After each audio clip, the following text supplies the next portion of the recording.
हमें चाहकर भी कोई पकड़ नहीं पाता और ना ही कोई हम पर शक करता है। भला करेगा भी क्यों? हम स्मार्ट जो ठहरे। अरे हाँ हाँ, अब इतना भी स्मार्ट मत बन कि जोर जोर से सबको बोलकर बता दे कि हमने ही भालू के घर से चोरी करी है। आजकल दीवारों के भी कान होते हैं। दीवारों के कान होने से हमें क्या? यहाँ पर तो दीवारें ही नहीं है। अरे बिट्टू,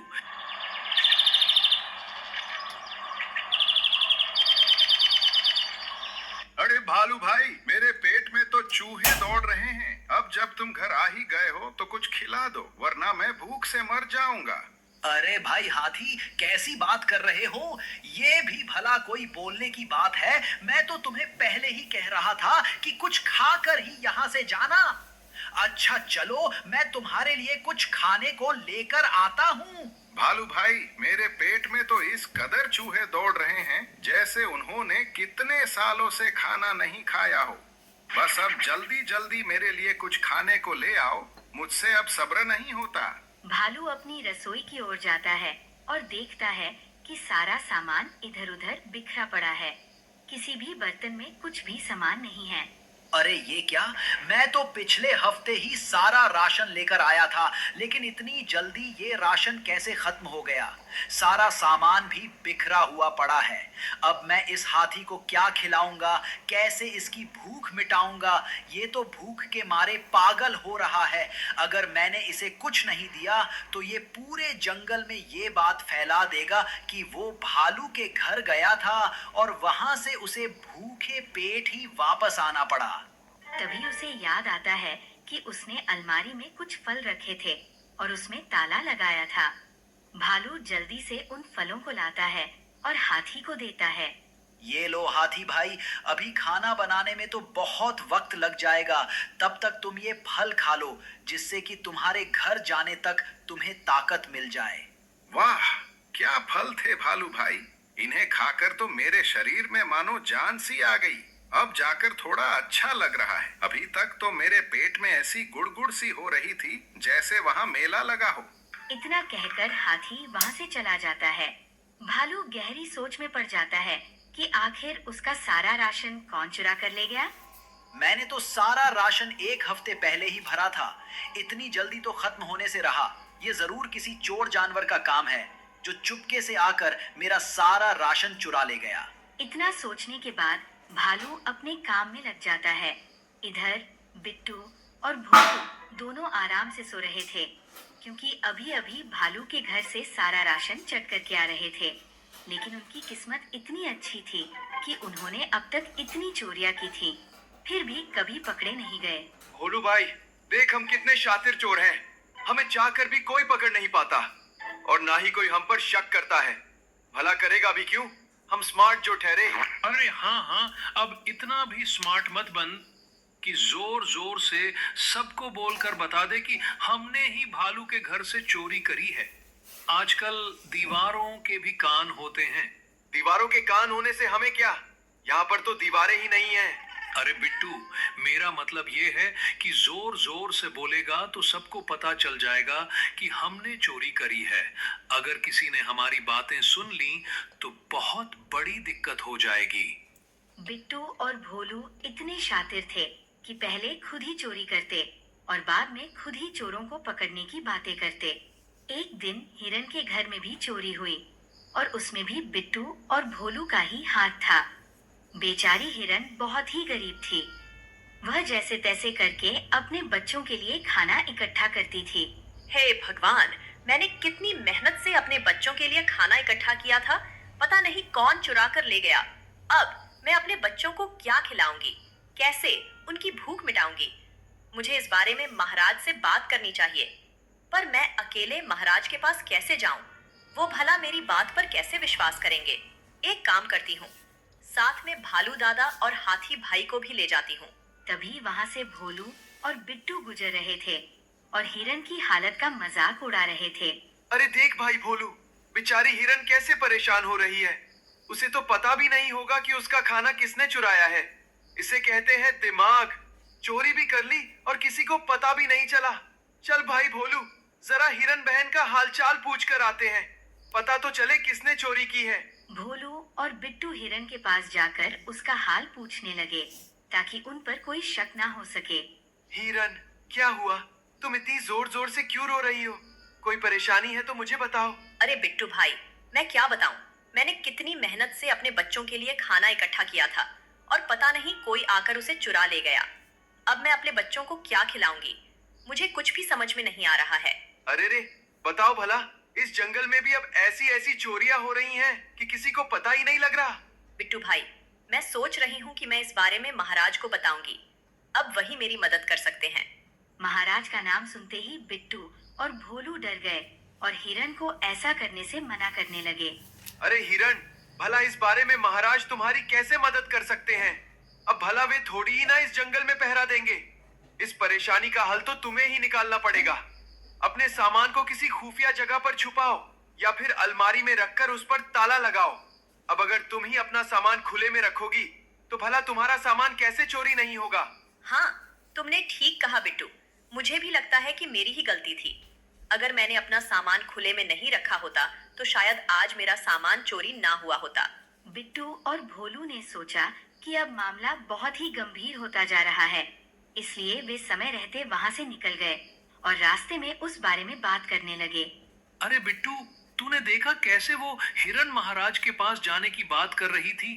अगर आज वो महाराज के पास चली जाती तो हमारा मरना तो पक्का था। हाँ, ठीक कहा भाई। मुझे तो लगता है हमें कुछ दिन तक अपनी चोरी रोकनी पड़ेगी।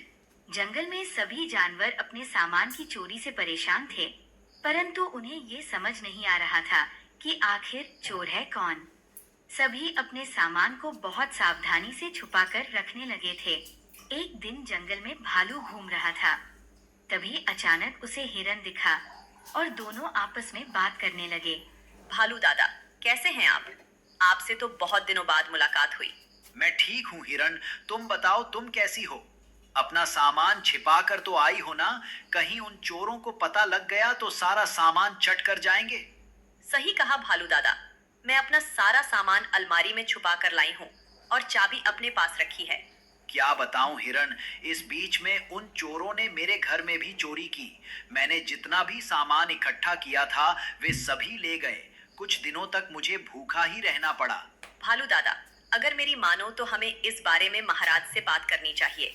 वही हमारी परेशानियां हल कर सकते हैं। सोचा तो मैंने भी था, परंतु मुझे बिट्टू और भोलू ने मना कर दिया था। उन्होंने कहा कि महाराज इतनी छोटी छोटी बातों का हल निकालने के लिए थोड़ी ना बने हैं। अगर हम वहां जाएंगे तो महाराज हमें डांट कर भगा देंगे। हाँ, मुझे भी बिट्टू और भोलू ने यही कहा कि महाराज हमारी कोई मदद नहीं कर सकते हैं। उन्होंने कहा, तुम महाराज के पास मत जाओ। तुम्हें क्या लगता है हिरन, हमें महाराज के पास जाना चाहिए या नहीं? भालू दादा, मुझे तो लगता है कि हमें सभी जानवरों को महाराज के पास ले जाना चाहिए और अपनी परेशानी बतानी चाहिए। तभी तो वे हमारी मदद करेंगे। हाँ, ठीक कहा। अब हम महाराज के पास जाकर ही मानेंगे। मैं जल्दी से हाथी को बुलाकर लाता हूँ और जो जानवर मिलेंगे उन्हें भी बुलाऊंगा। तुम तैयार रहना। हम सभी मिलकर महाराज के पास जाएंगे और अपनी परेशानी बताएंगे। आखिर पता तो लगे वो चोर है कौन। भालू हाथी को बुलाने चला गया। तब तक भोलू और बिट्टू हाथी के घर के बाहर ताक लगाए बैठे थे कि जैसे ही हाथी बाहर निकले वे उसके घर में घुस जाए और सारा सामान चट कर जाए। अरे बिट्टू, ये हाथी कितना सोएगा? जल्दी जल्दी से बाहर निकल जाए तो हमारा आज का दिन बन जाए। जरा देख तो कितने सारे फल रखे हैं। इतने फलों से तो हमारे एक हफ्ते का गुजारा हो जाए।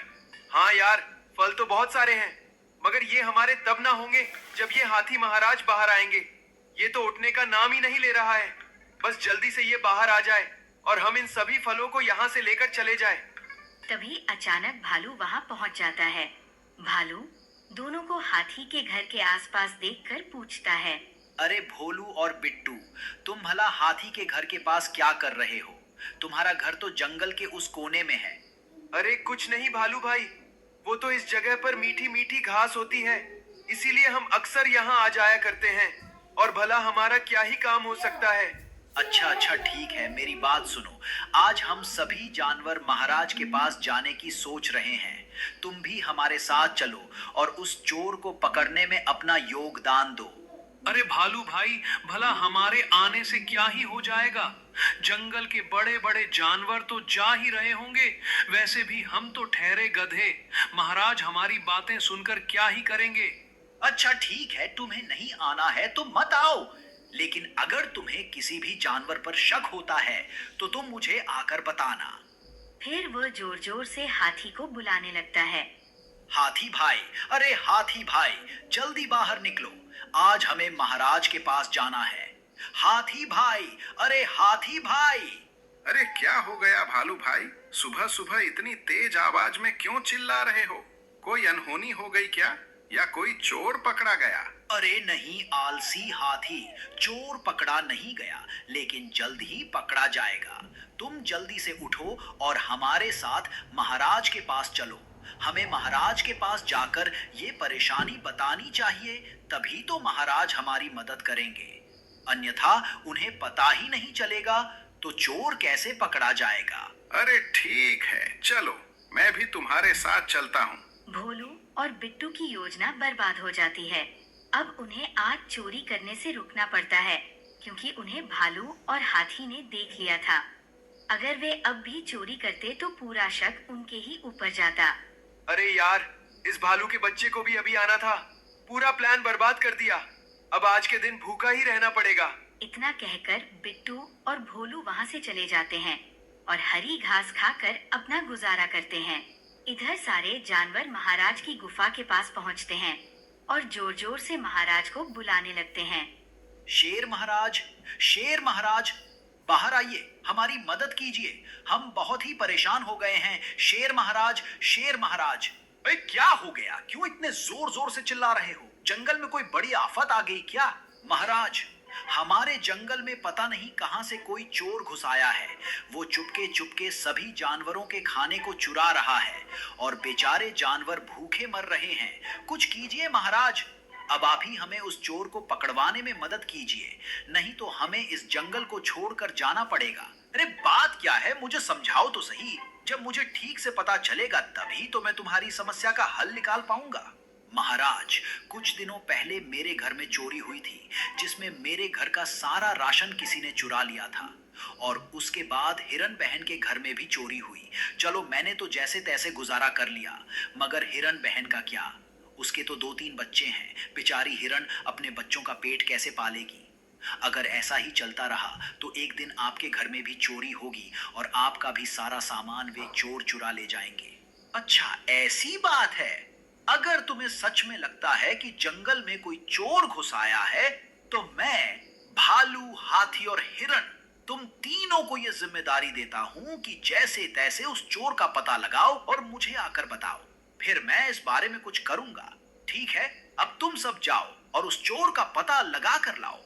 भालू, हाथी और हिरन वहां से चले जाते हैं और चोर को पकड़ने की योजना बनाते हैं। भालू भाई, शेर महाराज ने हमें चोर को पकड़ने का काम तो दे दिया, मगर हम उसे पकड़ेंगे कैसे? हमें तो किसी पर शक भी नहीं है। ऐसे में हम चोर का पता कैसे लगाएंगे? सब पता लग जाएगा हाथी भाई। एक दिन ऊंट पहाड़ के नीचे जरूर आएगा। अभी चलो हम अपने अपने घरों में चलते हैं, वरना हमारे घर में भी चोरी हो जाएगी। हम कल सुबह एक साथ तुम्हारे घर पर मिलेंगे। तो बताओ भालू भाई, हम कैसे उस चोर को पकड़ेंगे? कुछ सोचा है या नहीं? मैंने एक बहुत ही खतरनाक विचार सोचा है, जिससे चोर को पता भी नहीं चलेगा कि वो कब हमारे जाल में फंसा। तो देर किस बात की है, जल्दी जल्दी बताओ हमें। हम पूरे जंगल में यह बात फैला देंगे कि हमने चोर को पकड़ लिया है और महाराज ने उसे अंधेरी गुफा में डाल दिया है। उसके बाद हम कुछ दिनों तक अपने घरों के अंदर ही रहेंगे, जिससे वो चोर आए और हम उन्हें पकड़ लें। वो हम तीनों में से किसी के घर में तो जरूर जाएगा। ठीक है भालू भाई, एक बार तुम्हारे इस विचार पर भी काम करके देख लेते हैं। एक बार में ही हमारा काम हो जाएगा हाथी भाई, चिंता मत करो। अगले दिन हाथी, भालू और हिरन जंगल में सबको बताने लगते हैं कि उन्होंने चोर को पकड़ लिया है। महाराज ने उस चोर को अंधेरी गुफा में कैद कर दिया है।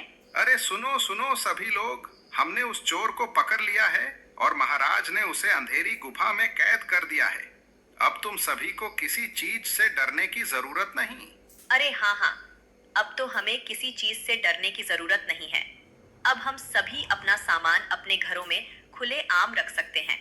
हमें किसी चीज को छिपाने की जरूरत नहीं है। इधर भोलू और बिट्टू अनजान जानवरों की बातों पर हंसते हैं। अरे देख भाई भोलू, ये जानवर तो बड़े मूर्ख है। चोरी करे कोई और पकड़े किसी और को। बेचारा जानवर, उसने भी कोई पाप किए होंगे, तभी तो उसे बिना गलती के अंधेरी गुफा में डाल दिया गया। हाँ भाई बिट्टू, किस्मत हो तो हमारी जैसी हो, चोरी का सारा माल भी खा गए और पकड़े भी नहीं गए। अभी तो खुलेआम चोरी होगी। अब भोलू और बिट्टू की हिम्मत और बढ़ जाती है। भोलू और बिट्टू ने हाथी के घर में चोरी करने की योजना बनाई और उसके घर की ओर निकल पड़े। वहाँ हाथी अपने घर के अंदर चोरों की ताक में बैठा हुआ था। चलो भाई बिट्टू, आ गया हाथी का घर। अब इसके सारे फल चुरा कर खा जाएंगे और बाकी बचा खाना घर ले जाएंगे, जिससे हमारा एक हफ्ते का जुगाड़ हो जाएगा। जैसे ही भोलू और बिट्टू घर के अंदर जाते हैं, हाथी उन्हें वहीं धर दबोचता है। आओ बेटा आओ, तुम्हारा ही इंतजार था। मुझे तो तुम पर पहले से ही शक था, लेकिन आज मैंने तुम्हें रंगे हाथों पकड़ लिया है। अब तुम्हें महाराज के हाथ से कोई नहीं बचा सकता। तुम्हें क्या लगता है हम मूर्ख हैं? हमने तुम्हें फंसाने के लिए ही जंगल में झूठी अफवाह फैलाई थी, और देखो हमारी योजना सफल हुई। आखिरकार चोर पकड़े गए। नहीं नहीं हाथी भाई, हमें जाने दो। हम दोबारा ऐसा कभी नहीं करेंगे। इस बार हमसे बहुत बड़ी गलती हो गई। हमें माफ कर दो हाथी भाई। महाराज को मत बताना, वरना वो हमें सच में काल कोठरी में डाल देंगे। अब इसका फैसला तो महाराज ही करेंगे। चलो बच्चों, अब तुम्हें सजा मिलने से कोई नहीं रोक सकता। तुमने जंगल के सभी जानवरों का जीना मुश्किल कर दिया था। अगले दिन भालू, हाथी और हिरण उन चोरों को लेकर महाराज के दरबार में पहुंचते हैं और उन्हें उनकी करतूतों की पूरी कथा सुनाते हैं। ओ, तो ये वही दो चोर हैं जिन्होंने पूरे जंगल में आतंक मचा रखा है। तो बताओ, तुम्हें क्या सजा दी जाए? काल कोठरी में डाल दिया जाए, कच्चा चबा लिया जाए, मार दिया जाए या फिर छोड़ दिया जाए? मुझे भी काफी समय से मांस नहीं मिला है, आज मेरा भी दिन बन जाएगा। नहीं नहीं महाराज, हमें माफ कर दीजिए। हमें लगा कि हमें कोई नहीं पकड़ सकता, इसलिए हमारी हिम्मत बढ़ती गई। हम कसम खाते हैं कि अगली बार कभी भी ऐसा काम नहीं करेंगे। मेहनत से फल ढूंढ कर लाएंगे और खाएंगे। कभी किसी की चोरी नहीं करेंगे और ना ही किसी को परेशान करेंगे। महाराज, हमें अपना बच्चा समझकर माफ कर दीजिए। माफ तुम्हें एक ही शर्त पर किया जा सकता है। तुम दोनों ने जो काम किया है उसका हर्जाना तो देना ही पड़ेगा। तुम्हें रोज हिरण के खाने लायक फल लाकर हिरण को देने होंगे, वो भी पूरे 1 महीने तक। तभी तुम्हें माफी मिलेगी, वरना तुम्हें अंधेरी गुफा में कैद कर दिया जाएगा। अपनी जान बचाने के लिए भोलू और बिट्टू महाराज का आदेश स्वीकार कर लेते हैं और दोबारा ऐसा कभी न करने की कसम खाते हैं। ठीक है महाराज, आज से ऐसा ही करेंगे। बस हमें जाने दीजिए। अब वे रोज जंगल में जाकर नए नए फल तोड़कर सबसे पहले हिरण को देते हैं, फिर अपने लिए खाने का इंतजाम करते हैं।